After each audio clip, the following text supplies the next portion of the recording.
Hi, everybody. Welcome to our diabetes wellness groups. Today, you're in for such a treat. Today, we have Kathleen Katie Judd, here from the endocrine clinic. So she's one of our CNSs and CDCSs, has specialized in diabetes and worked at Stanford for a long time and really has loved all of her job. When we were talking about this presentation too, just saying, I just want to convey that I really love what I do and find so much joy in it. And I think that you all will get to experience Katie's enthusiasm and knowledge today for her talk. So without further ado, I'm going to pass it over to Katie.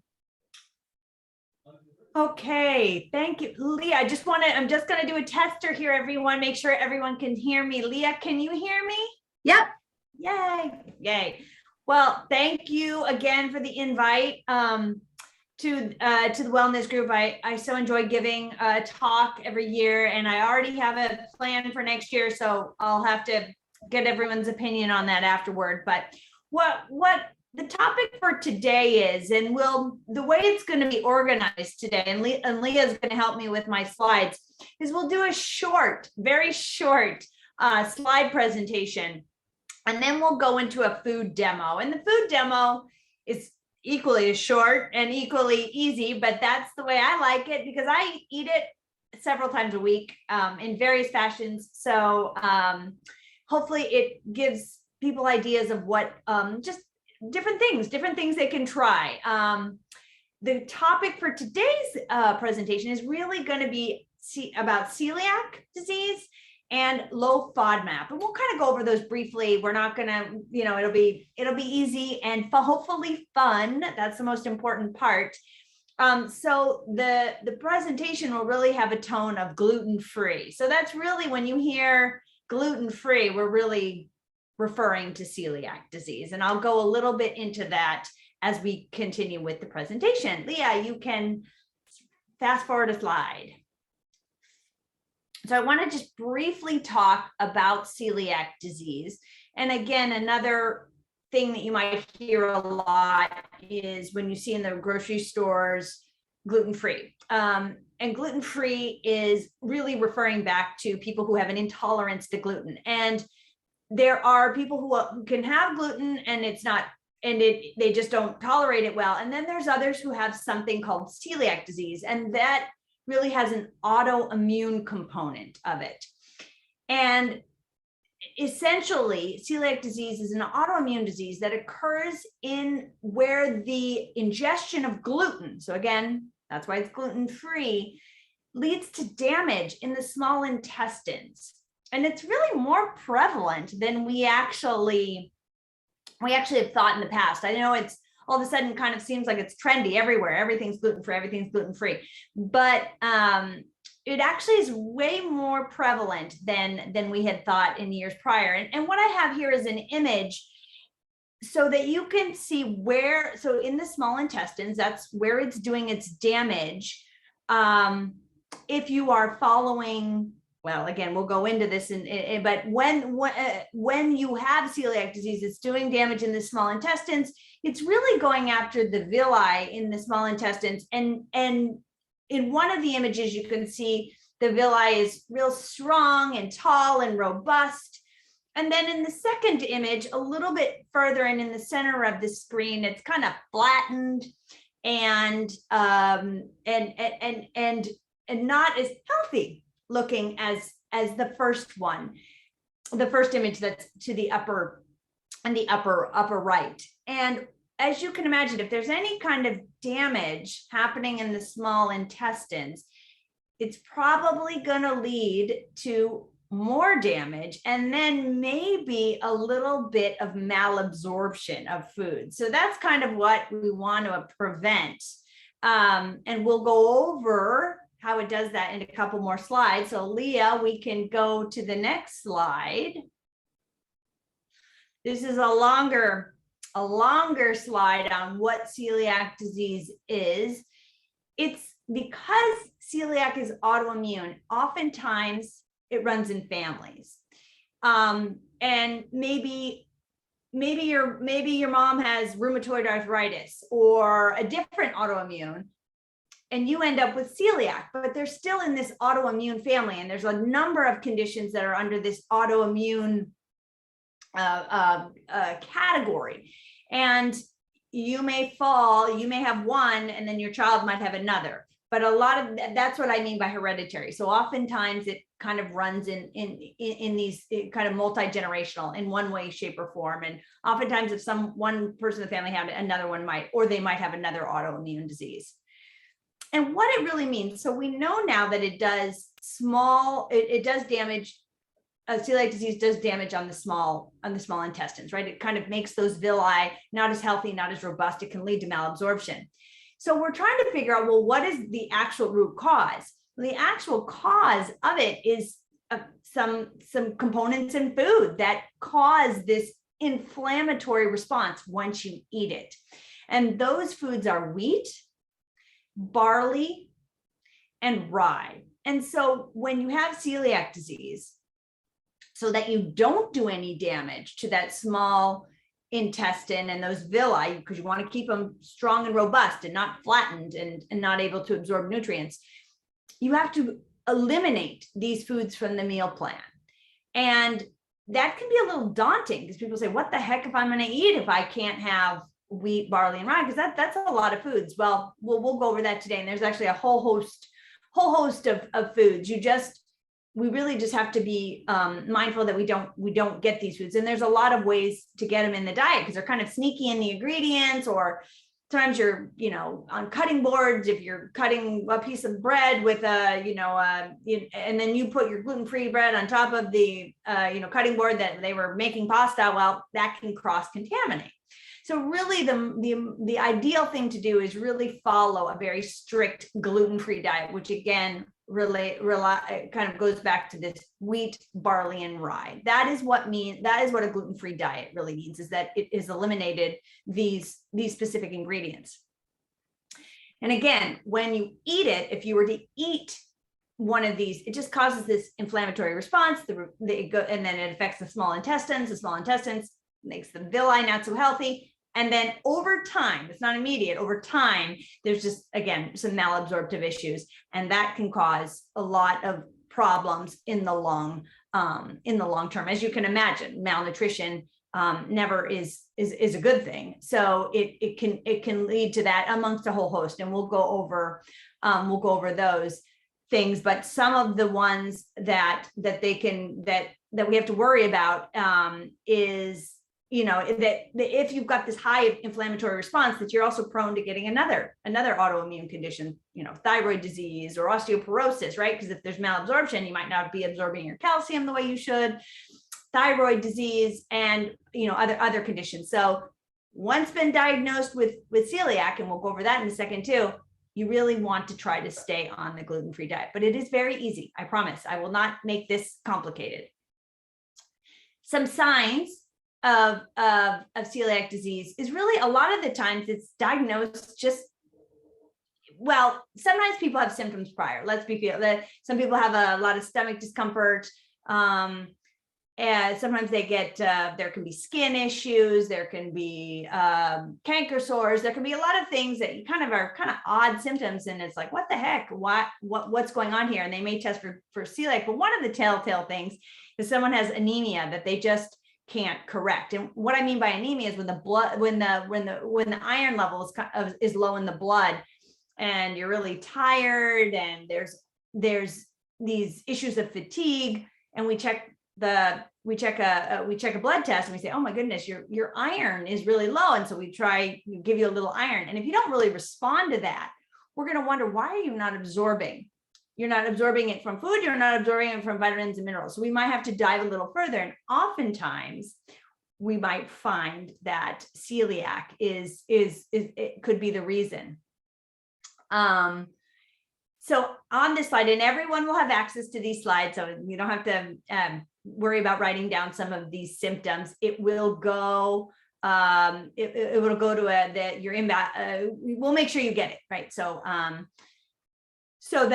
have, and on this slide, it has a whole host of symptoms that could not be related to celiac, but it's if some of these symptoms are ongoing, it's very simple to test for celiac disease. We can go to the next slide.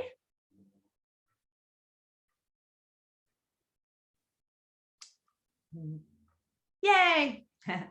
So I think we kind of described a little bit. So once again, if you're diagnosed with celiac, you have to stay away from gluten. That is basically the mainstay of the diet. You're not going to be on a pill. You're not going to be on an injection. You are literally, it is, in some senses, it's so simple because it's just diet. You really have to stay away from the gluten.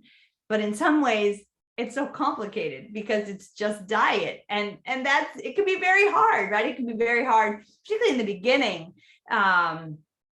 when you're following this meal plan, because it's like, well, what the heck do I eat? And it seems like, everything has gluten in it, but we'll go over that. So not everything has gluten in it. And I think you'll find that, once you do, if you did find out you had celiac, that there's a whole host of things you can eat.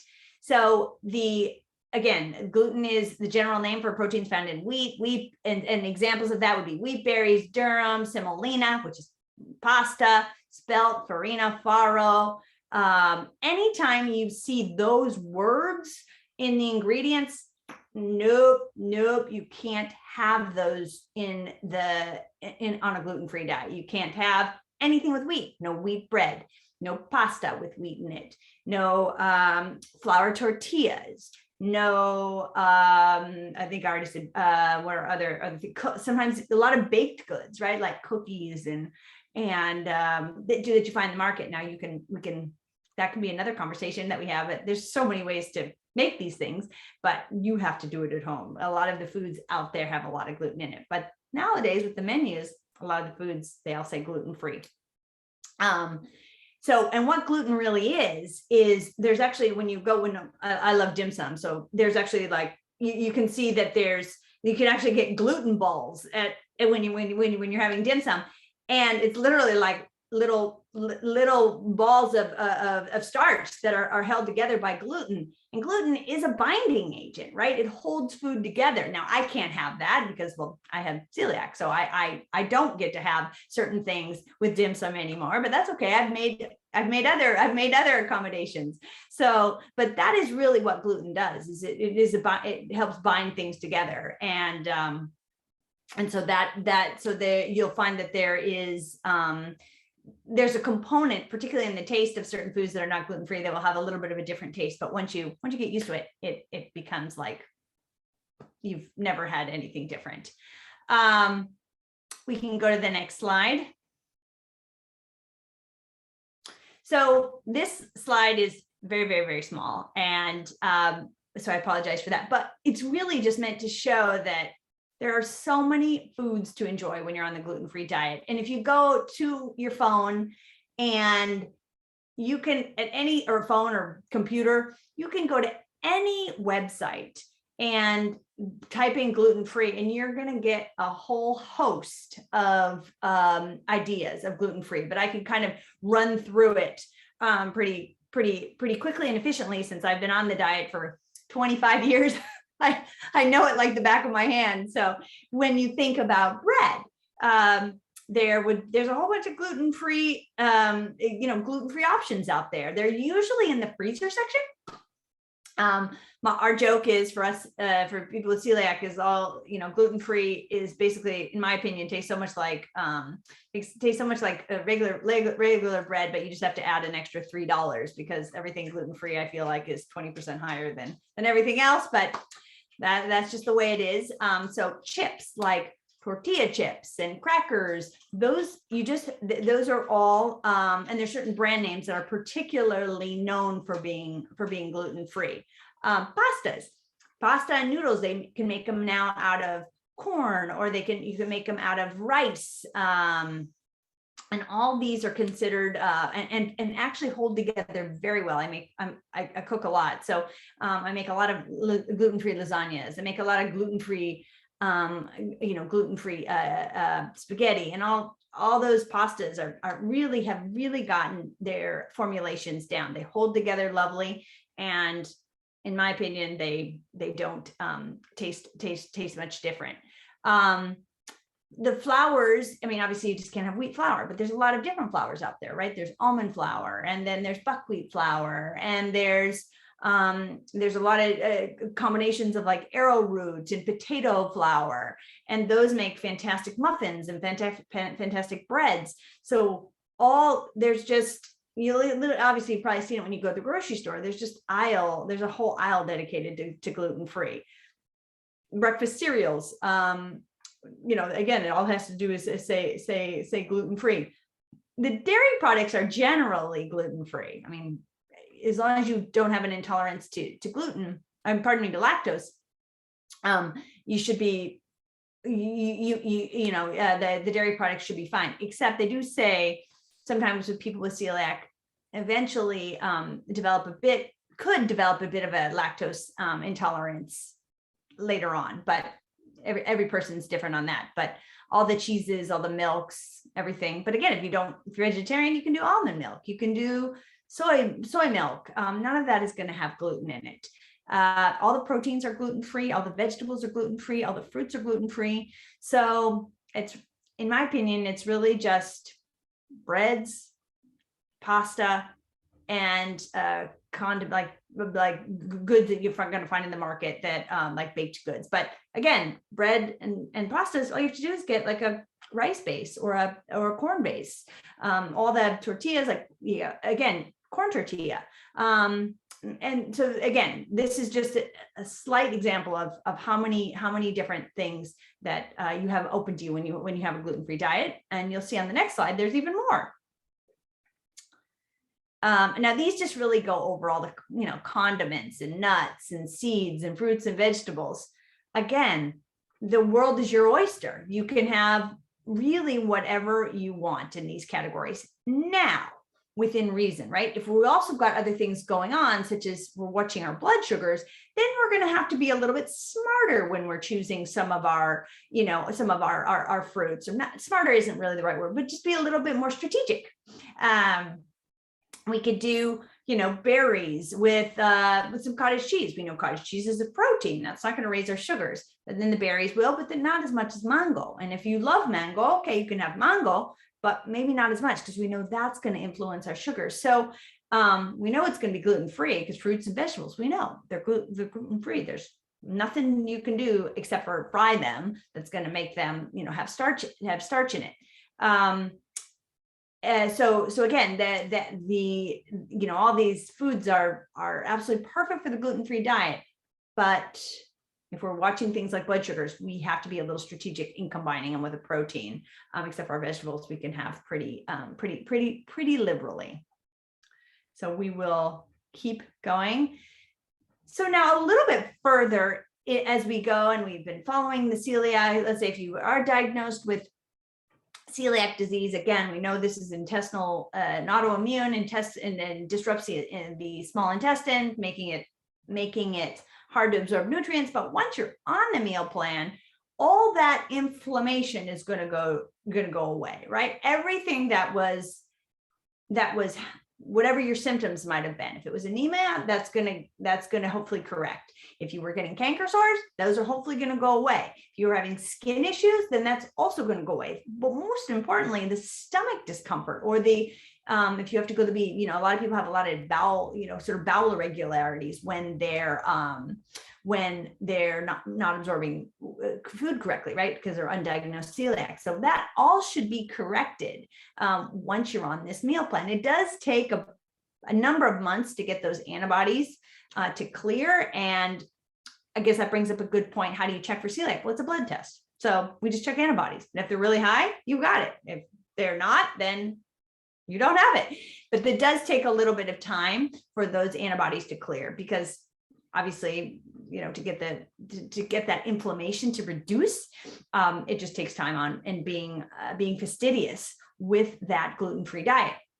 But within celiac, sometimes people still complain of, oh, my stomach's still kind of bothering me. I wonder what is going on. I'm meticulously following the gluten-free diet. Well, there's another component which also affects people with kind of, is intestinal discomfort, systemic discomfort due to celiac, but also irritable bowel syndrome.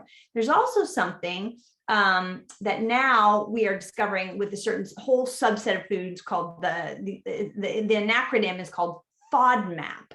And I'll go over what this category is, but it's another group of foods that can just kind of bother the stomach. Again, it doesn't cause really necessarily inflammation.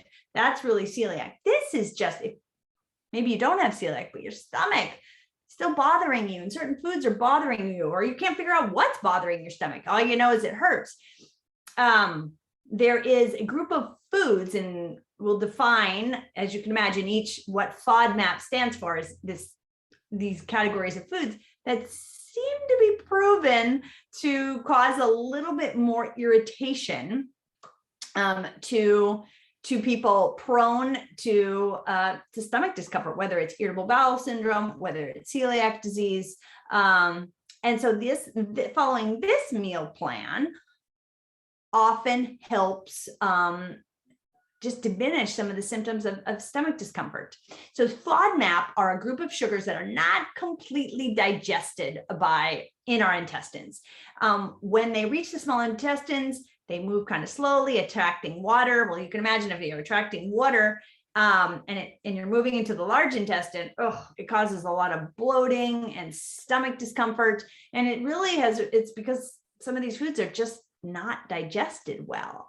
And the trick is, when following this meal plan, one of the biggest culprits is gluten. So if you're on the gluten-free diet, you've already kind of passed part one of this low FODMAP diet. But there's other foods that kind of can make you just feel a little bit uncomfortable in the stomach. And that's really what we're trying to do, is minimize the stomach discomfort. FODMAP foods are fermented by gut bacteria, producing gas and then this bloating as a result. So we'll go ahead and go to the next slide. So what this acronym stands for is F stands for fermentable. So these foods are the foods that as they ferment, they're not getting really absorbed well by the body. Instead, they're just causing bloating and gas. And so if some of these foods are not as well absorbed, and some more than others, you're going to be left with feeling somewhat uncomfortable. The O stands for oligosaccharides. And this is a form of carbohydrate group that's broken down into galactans and fructans, and basically you don't need to know that, but what category of food this is like, say, for example, well, obviously the gluten is a big category in here, but also things like beans and onions and garlic and dried fruit and and again, it doesn't mean that you have to necessarily eliminate all these foods, but maybe you want to try a couple meals without having an onion or without having garlic, and seeing if, wow, my stomach doesn't feel quite as upset. And seeing if maybe it's certain foods on this meal plan that are kind of causing a little stomach discomfort, and certain foods you can have more liberally. Like for me, I know that this area is my problem, right? I'm celiac, so I'm already going to stay away from gluten-free, but then there's other foods that I'm like, I didn't know I used to eat onions like crazy. I would almost eat them on like I always knew, gosh, my stomach is so bothered afterwards. So I kind of eliminated them because that's what's in this oligosaccharide group. I really reduced the amount and kind of did let me just hold it. Let me just not add the onions. And everything just kind of fell into place. It was like, oh my gosh, that was it. And I found now that I don't have to eliminate the onions. I just can't eat it in the quantity that I was eating before. And so I found that for me, moderation, which I have not that great at least in these foods, is really kind of smoothed out all that stomach discomfort. So that's my area. The fructans and this oligosaccharides is my area. But other people might have other issues. So some of the like dried fruit sometimes really bother people's stomach, or honey that would also might be in this area, and it just ferments and it makes people feel very uncomfortable. The D stands for disaccharide, and really all that really means is dairy, right? So lactose. So some people find that the dairy might be the culprit for them. So they might, and again, as we said, celiac disease, oftentimes dairy becomes intolerable at some point. The M stands for monosaccharides, and those would be actually the monosaccharides. This is actually where honey is. So like it has excess fructose in it. So it might be honey, high fructose corn syrup, orange juice, which is my personal favorite. It's just too much concentrated, too much concentrated fructose for someone's stomach to handle. And again, not everyone, but certain people are very, very, very susceptible, and they just feel very uncomfortable after having this food, these types of foods. We can go to the next slide. And A just stands for and P, the last thing, stands for polyols. And I never pronounced that word, polyols. Anyways, I know there's a different way of pronouncing it. All I know is what that means to me is foods that they end up having something called sorbitol in them, and those foods would be things like some like avocado, apples, nectarines, peaches, pears, sweet potato, mushrooms, cauliflower. That's these categories of foods. And the way I have kind of handled this meal plan is that there's an app that I have used, and it just tells me what foods. For me, I found it to be just the fructans, that kind of F and O category is the ones that kind of, I can have them, I just have to watch the amount. The other ones don't bother me. So for me, that's how I kind of go through and once you get a routine down, you've just got it, and it becomes very simple. So these foods, again, for some people, it just causes a little bit more stomach discomfort than they would like to have. So again, it doesn't mean that they can't have it. It just, they might just have to really minimize. So this just gives people other options beyond, if they weren't diagnosed with celiac, and they're like, oh, but I still have stomach ache after some of my meals. Try looking at what the low FODMAP diet looks like. And then you can go, and there's lots of applications that you just download on your phone and say, oh, okay. And it really breaks down what foods are each. And then you just start trying different things, eating some things in more quantity, some in less, and seeing if it all helps some of the discomfort that you might have. And we can go to the next slide. So for today, what we're going to do is we're going to do one of the meals that I make. I think it's gluten-free pizza. I make it day in and day out, and in different ways. Because I find that if I add different toppings, or if I, add a sauce, or I don't add cheese, or I just do olive oil, it's like I can just do it as a flatbread. I can't tell you how many times I make this a week because it's so simple. And we'll go through that today. So hopefully you all have time to stick around for that. It won't be that very long. Like I said, I like to do things very simple.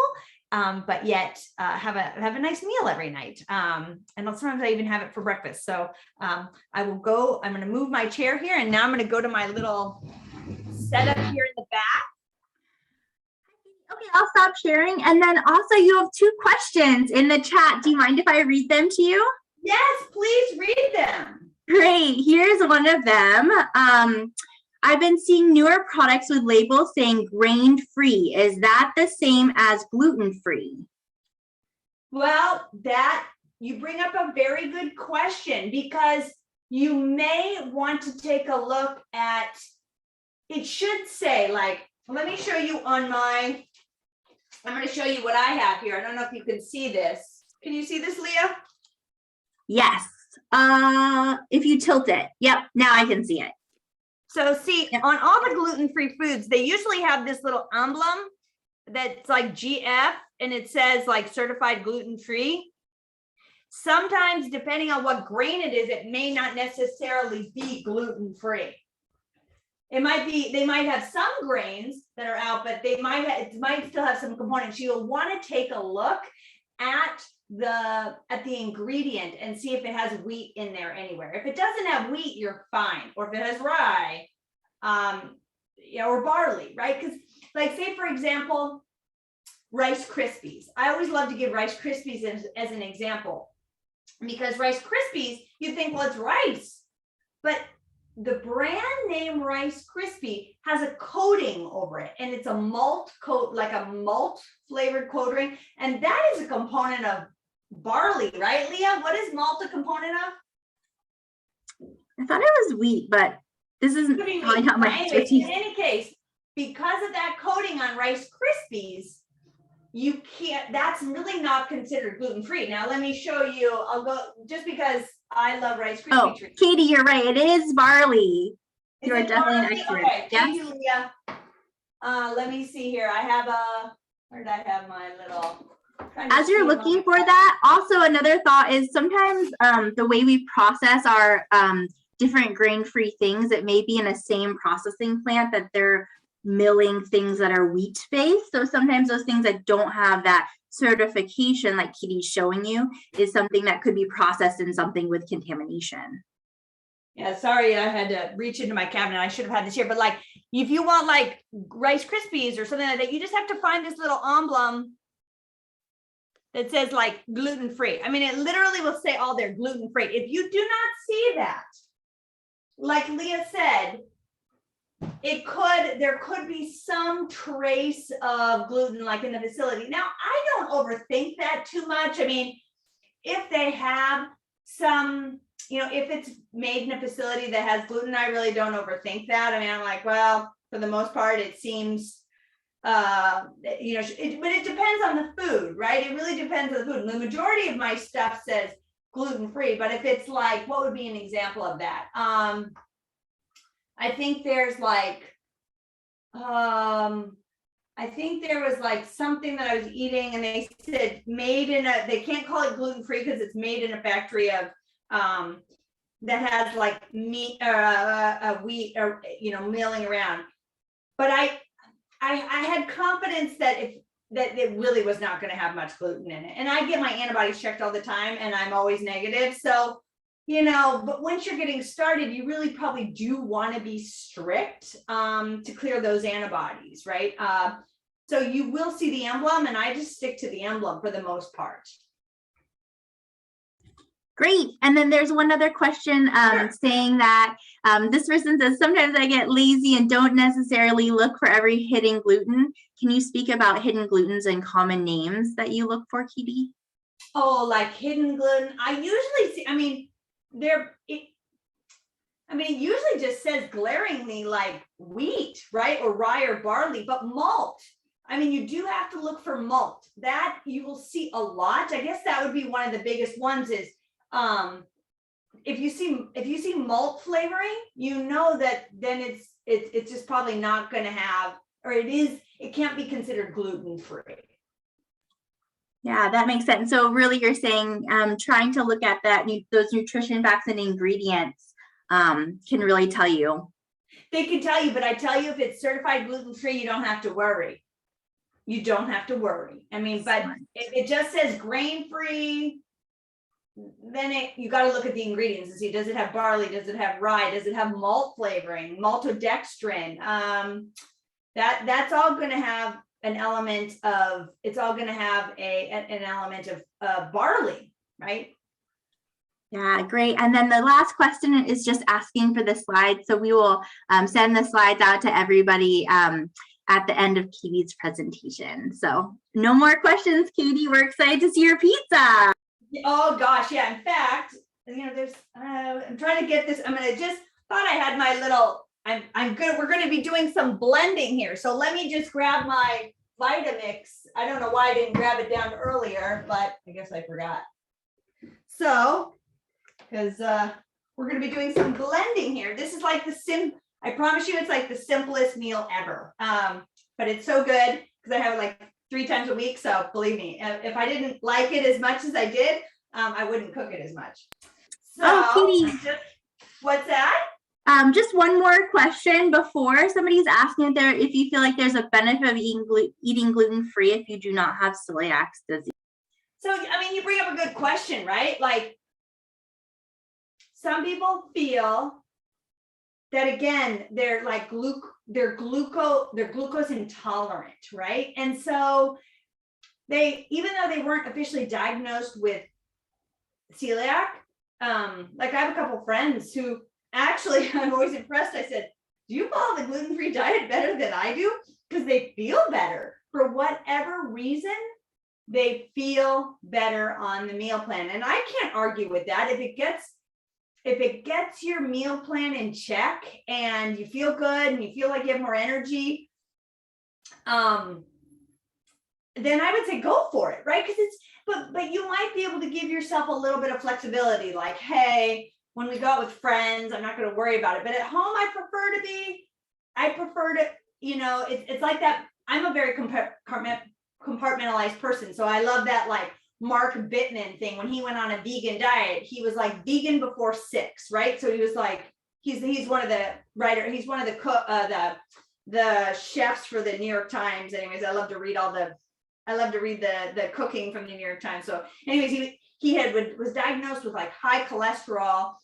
And so then his doctor said, well, you got to go on a lot of medications here. He said, well, okay, I'll go on some, but I also think I should, I have to work on my meal plan. And so they said, well, you should be vegan. And he said, well, I don't know if I want to be vegan, but maybe I can be vegan before 6. So he said from 6 in the morning till 6 p.m., everything was vegan. So he would do, vegetables and no animal products.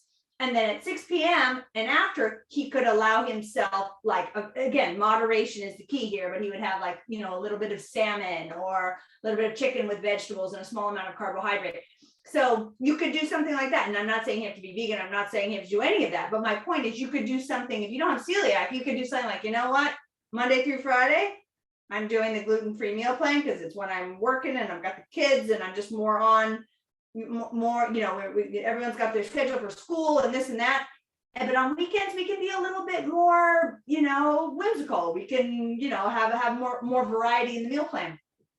Because with celiac, though, you don't get that option. But if you feel better on this, on the meal plan, I can only speak for myself. I feel better on it. But again, I had a different scenario, but I have a lot of friends that say they feel better on it. So even if you don't want to be completely gluten-free, maybe you do a hybrid, 3 days a week you are, 3 days, the rest of the week you're not, or maybe you try some of the low FODMAP, kind of things, and trying to figure out, I mean, all this doesn't matter if you don't have any stomach discomfort. Then, you might not want to do any of it. You're like, oh, no. But if you are having something, you're like, gosh, it just doesn't feel right. Then I would try something. Okay, great.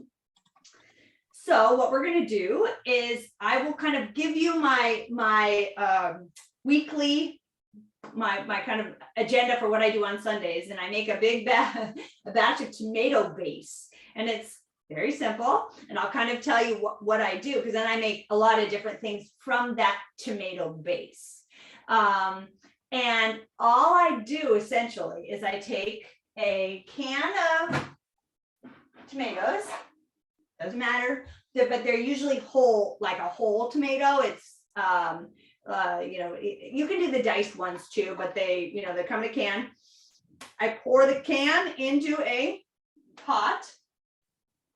I fill it with then I put water in there, and I put about a couple tablespoons of olive oil, and a little bit of salt and pepper just to taste. And then oftentimes I add V8 juice. You don't have to use V8 juice, but I don't know, I have it. And so I figure because the key to this tomato base is reducing, right? So you just let it cook, and cook and cook and cook. So you do have to have the time, but it's not like you're doing all this fancy stuff as you're reducing. You're just letting it cook and you're just stirring it and really letting the flavor of the tomato come out. Sometimes what I do is sometimes I'll char tomatoes and throw it in there, or I use fresh tomatoes and I'll throw it in there. And then I put it all in a pot. And I do add a couple bay leaves and I just let it cook and cook and cook for like an hour and a half or 2 hours. And then I puree it, right? So then I put it in my Vitamix. And after I take the bay leaves out, put it in the Vitamix, and we'll do that. And then put it back on the stove and let it cook for another couple hours. And you end up with you'll see the difference, because we're gonna puree what I've got in the stove now, and you'll see it's kind of watery. But if you let it cook for like another hour or so, it really ends up kind of having a very thicker consistency. And then that base is what I use for my gluten-free pizza and a whole host of other things. I use it for the base of my shashuka. I use it because the key is that I didn't add oregano and I didn't add basil. Now I may add that, but that's for when, if I'm going to use because I usually, what I do is I make a big batch of it and I put it in little containers and then I freeze them or what have you. And then when I go and I'm going to take it out of the freezer, then I might add a little extra oregano, or I might add a little extra basil if I'm going to make spaghetti sauce or use it for my lasagna. But I don't want to use those flavors for my shashuka, right? So for shashuka, I'm going to use a whole different, but I've still got the tomato base. It just makes everything so much easier during the week. And again, it's not like you want to have tomato stuff all the time, but I just find that I kind of know what I want some weeks. And again, this is after years of practicing and after knowing what I like, right? Everyone likes different things. And so, anyways, this is kind of my routine for the tomato-based projects. I have a whole different routine for some of my stuff that involves like my tofu or my salad. So it's kind of, again, I kind of have different things for different meals during the week.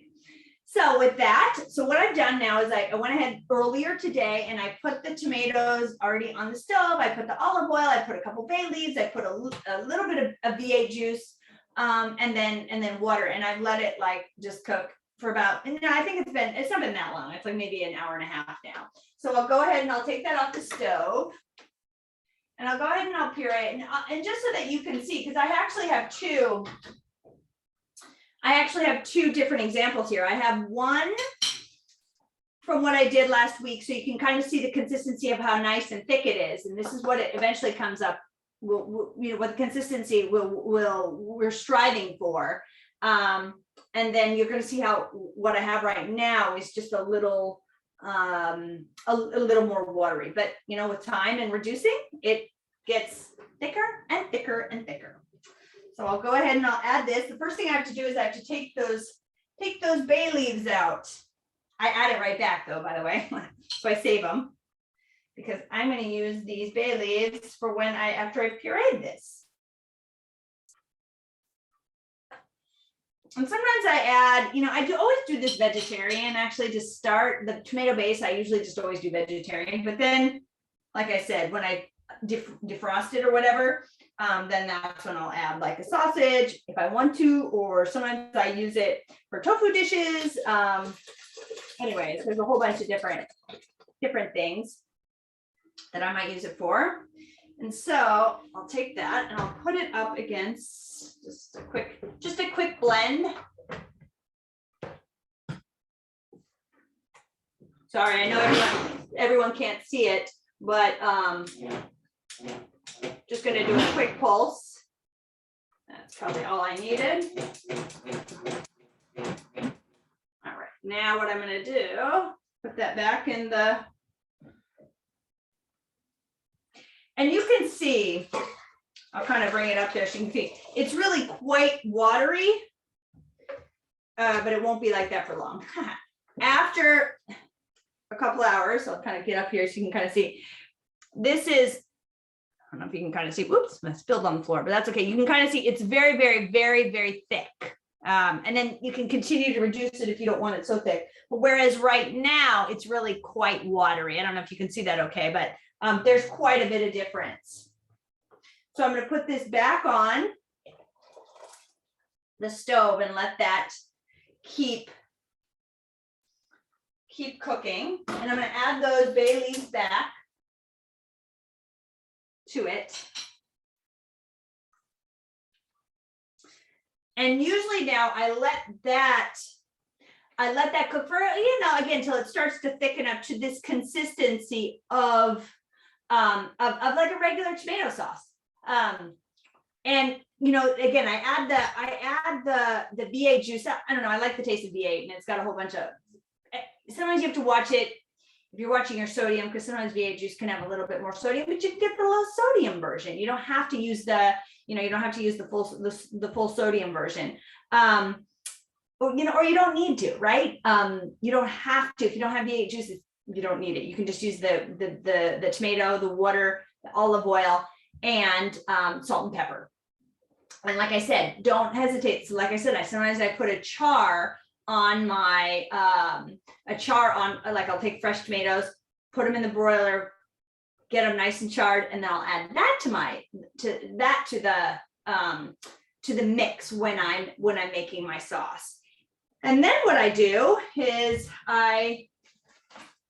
now I've got the sauce cooking, but I pulled some out from my batch that I was keeping in the freezer. I have it in much bigger containers than this, but I figured just for today, I figured it was simple just to have a small little container. And this is the fun part, right? Oh, let me show you my favorite. Well, now next year, I told Leah, next year for this presentation, I'll make sure I don't want to go over time. I get so excited talking about this stuff. Next year, I want to make my own spaghetti. What am I talking about? Oh, maybe you might have that too. I might end up giving you a gluten-free pasta recipe, homemade pasta. But by this time next year, I really want to have a gluten-free pizza dough recipe down. I've experimented with some stuff, but it's not quite where I want it. So my sauce is where I want it, but the pizza dough isn't yet. So for the meantime, I just use the Udis. And this is a pretty big brand in gluten-free. Again, there's tons at Trader Joe's. They have the Trader Joe's cauliflower crust.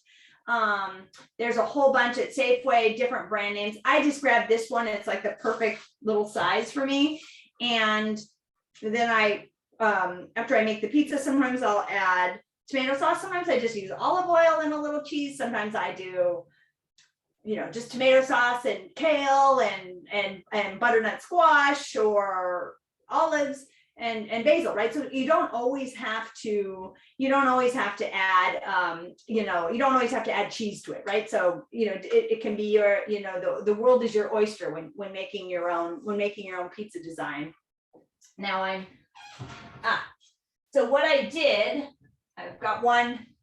I wanted you all to kind of see how perfect it comes every time. So actually, I made one earlier, and I actually have it in the oven right now cooking so that everyone can kind of see what it looks like. And it's like every time, it just comes out perfect. And because this is a flatbread pizza, you have to be okay with it being not a thick crust. Like some people really like their flatbreads or their pizzas a very thick crust. Well, you're not going to get that with this. It's a very thin crust. But that's why I like to have it as a addendum to a meal. Like I might have a salad, like a chicken salad, and then I'll have like a couple slices of this, right? Because it's very thin. And then sometimes I'll just have it for a meal, right? Like sometimes I'll have this and then, have a little bit of cheese on it and lots of vegetables. And then I'll, have a salad on the side, and then I'm done. So it kind of depends on what you're feeling. So I just took the sauce, and it's very thick on there. And then I add, this time I just put I'll just put a little cheese on there. But again, you don't have to put cheese. You can just use vegetables. I always add, I'm doing it vegetarian. Sometimes anyways, it's been funny. I actually sometimes have it for breakfast in the morning. It's cold. And then I have it already ready for me. So I just pull it out of the fridge, and as I'm running off to work, I grab a piece of a piece of gluten-free pizza, but it doesn't have any meat on it. It's vegetarian. Sometimes it has cheese. Sometimes it doesn't have cheese. And it's very simple. So now what I'm going to do is all I did was I put a little cheese, a little bit of basil, and I want you to see what it looks like because I already made one. It kind of was trying to time it so that you could see what it looks like when it's cooked. And you helped me make part of my dinner tonight. So I'm grateful to you, everyone. And I'm just going to pull it out. Let me just grab I don't want to break it. We made such a beautiful pizza together that I want to make sure you see what it looks like intact.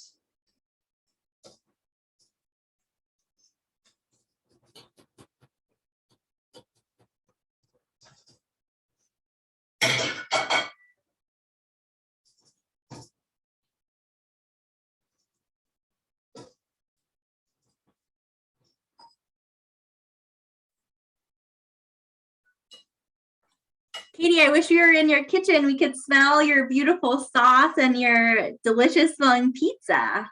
Well, sorry, I broke it a little bit, but that was because I let it kind of defrost before I put it in. The key is with these gluten-free crusts is you want to, as they're frozen, you want to put them in the oven. You don't want to kind of let them defrost, but it doesn't matter. I did it anyways. So what you can kind of see is it's just like perfect. Every time it's perfect. The crust is like perfectly crunchy, and I just put a small amount of cheese and a lot of basil, and then I put red pepper flakes on it, and it's like the perfect snack. So that was it. That's it. And it literally, it's 10 minutes. I mean, you already have your base, and it's a 10-minute ordeal, and it's gluten-free, it's low FODMAP, and it is perfection every single time. Katie, it looks so amazing. It looks delicious. Love it. I know. I kind of feel you're never supposed to eat in front of guests, so I won't. But I will let you see it just again. It's like, oh, yum! It's so fun. I'll be over in 5. Yeah, everyone, come on over. I'm making another one, so there'll be plenty. Although you'd be you'd be surprised on how fast this thing goes. So. Yeah, and Katie, you actually have a couple other questions. Any questions? Wants to know, they say that they miss crunchy, crusty bread, and if you found any gluten-free bread that's crunchy and crusty, or a recipe. Do they want, do you want it like sandwich bread, or do you want like, do you want the one that you have like, like what's like a loaf of bread that you put in with like a that you have alongside of like a spaghetti, or are you talking about sandwich bread? Loaf. Oh, they're fast. Yeah, they said loaf bread. Okay. You know which one I really kind of like? And at first I wasn't sure if I was, but there's a brand name called, I think it's SCHAR. They do a lot of like small loaves of like you can get them very long, and then you can get them kind of small, like almost, what's the name of that loaf? It's called like ciabatta or ciabatta. I can never pronounce it, but anyways, it's like, yes, that word. Yes, that word. Oh, ciabatta. Ciabatta. Yeah, it looks like a ciabatta bread, like a small, they can make like a small one, or they have bigger ones too. But that's what I've been using when I want to have it like as an accompaniment to like a meal. Okay, great. But my favorite sandwich bread is the Canyon Ranch. The Canyon Ranch gluten-free bread, because well, you should toast it though. But even if you don't toast it, it's okay. But it's like my favorite. I love the Mountain White. I will get, let me show it. I think I have it in here.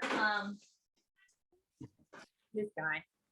I love it. You can get it at Costco too, and it's like way cheaper, and I love it.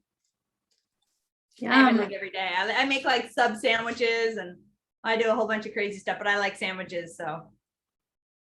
Great. And then there's another question. So this person's saying that they're living with type 2 diabetes, gluten hypersensitivity, and they found that a lot of the gluten-free products they eat have corn in them.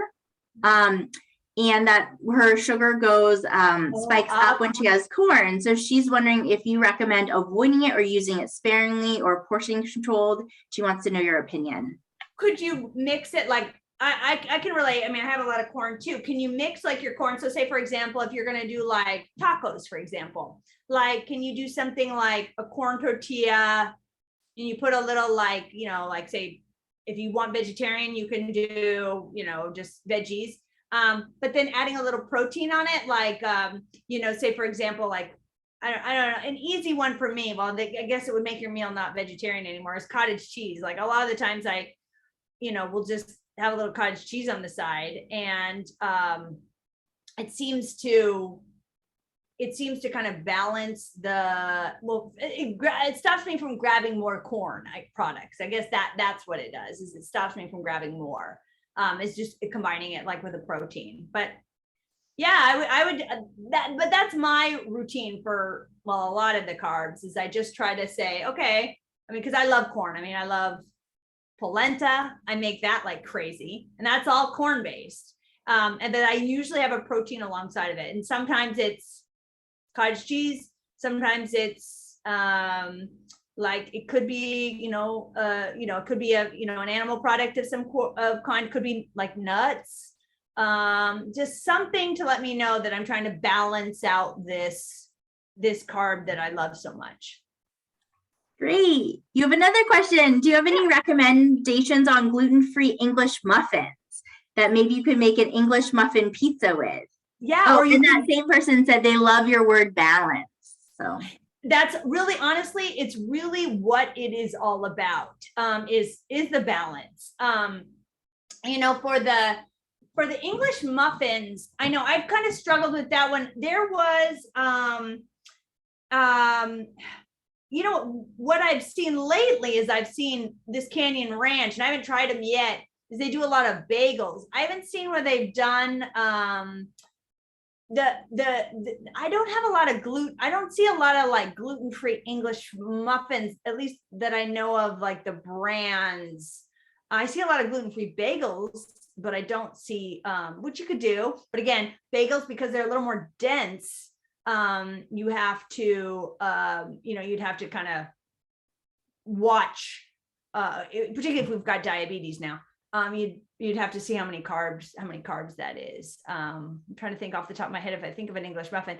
There was an English muffin for a while, but then, sometimes with gluten-free stuff, you'll see brand names come and go, which is kind of a bummer. But I don't have a lot with the muffins, the English muffins, but I do know, I have seen a lot of the Canyon Ranch bagels. I haven't tried them yet, but I love their toast, so I figure I'll probably love that too. Somebody recommends trying the Glutino brand from the freezer section, because they have hamburger rolls, and that you could toast them. Not that they're an English muffin, but they're smaller and rounder.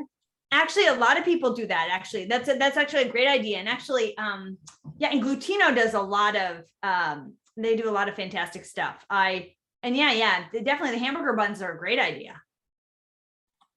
Yeah, great. And then just somebody has a comment that they feel like this way is a great economical way to eat as well, making a lot of your foods from scratch, and I guess eating a lot of produce. So, and then I think we don't have any more questions. Yeah, anyone's, if there was anything that was like, I don't know, Leah, I'm pretty flexible, and I love to change up meal plans. I love to eat, so I like to experiment. So if there's anything, obviously you can send me messages, or Leah can get you in touch with me. I'm happy to talk about different things, because I love food, and I want people to, but frankly, I just want people to love eating and to feel good after they're eating. And if you're for some reason, stomach's bothering you or something, or then we want to explore and see what's going on, because maybe it's not a question of, maybe it's a portion size, or maybe it's we just have to, kind of modify one small thing, right? So I just want people to always feel their best during the meal and then after the meal. Great. Thank you so much, Katie, for speaking and doing a presentation and a cooking demo all wrapped into one night. We really appreciate having you. And I hope that everybody can come next month. You can go to the same place to register. And we have webinars every month on second Thursday from 5 to 6. Thanks, Katie. Bye, everybody. And next year, gluten-free pizza dough. I'll be making my own. That's putting that on the radar for next year. Can't wait. Thank you. Bye. Bye.